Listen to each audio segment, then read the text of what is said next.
বনাই গৰম ভাতৰ লগত খাব আপোনালোকে, ভাল লাগিব। নমস্কাৰ বন্ধু বান্ধৱীসকল, মাইনা DB কুকিং চেনেললৈ আপোনালোকক স্বাগতম জনালোঁ। আজি মই এটা ৰেচিপি লৈ আহিছোঁ, ফুলকবিৰ পাতৰ চাটনি।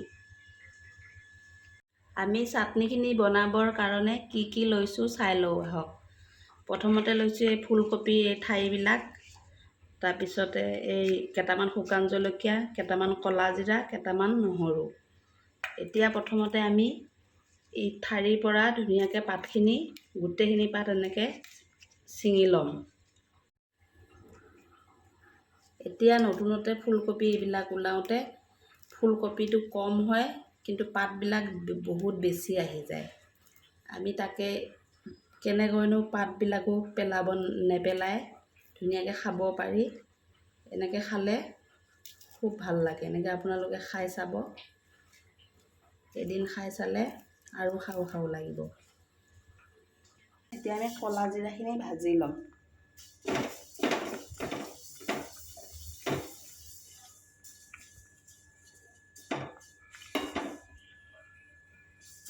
এতিয়া আমি শাকখিনি ভাজাৰ কাৰণে অকণমান নামমাত্ৰ তেল দিম।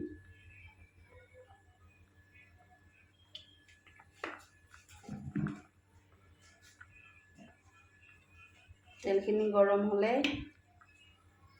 এই নহৰুকেইটা দিলোঁ। নহৰুকেইটা অলপ লাৰি দিম।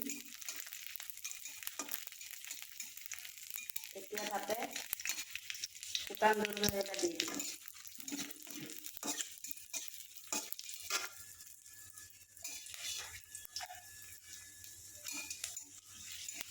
এতিয়া কাটি ৰখা শাকখিনি তাতে দি দিম।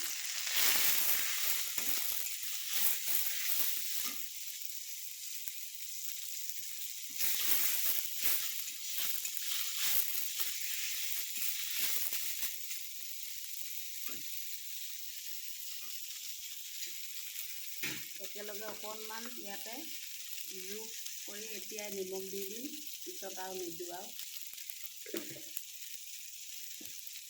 এনেকৈ আমি অলপ সময় শাকৰ পৰা অলপ পানী ওলাব, পানীখিনি ওলাই শেষ হোৱালৈ এনেকৈ আমি অলপ সময় ভাজি থাকিম। এতিয়া আমাৰ শাক ভাজা হৈ গ'ল, এইখিনি এতিয়া উঠাই ল'ম। এতিয়া আমি ধুনীয়াকৈ পিচি লওঁ। ইয়াতে দিলোঁ শাকখিনি, ক'লা জিৰা একেলগে দি দিছোঁ, দি লৈ ধুনীয়াকৈ পিচি দিম। আপোনালোকে যদি মিক্সিত পিচিব বিচাৰে মিক্সিতো পিচিব পাৰে, তথাপি পাতাত পিছা নিচিনা সোৱাদ আপোনালোকে নাপাব। ধুনীয়াকৈ পাতাত পিচি পেলাই খাব, ভাল লাগিব। আমাৰ পিছা হৈ গৈছে চাটনিখিনি, এতিয়া আমি ধুনীয়াকৈ উঠাই ল'ম। আপোনালোকে যদি বিচাৰে ইয়াত নহৰু নিদিয়াকৈও খাব পাৰে। নিৰামিষ যদি খায় নহৰু নিদিয়াকৈও খালি ক'লা জিৰা আৰু জলকীয়া দি এনেকৈও খাব পাৰে। এয়া আমাৰ চাটনি হৈ গৈছে।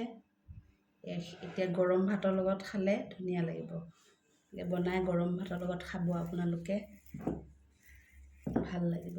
আৰু ভিডিঅ'টো প্ৰথমৰ পৰা শেষলৈ চাব। যদি ভাল লাগে লাইক, শ্বেয়াৰ, কমেণ্ট আৰু ছাবস্ক্ৰাইব কৰি দিব আৰু ঘণ্টিটো বজাই দিব। ধন্যবাদ।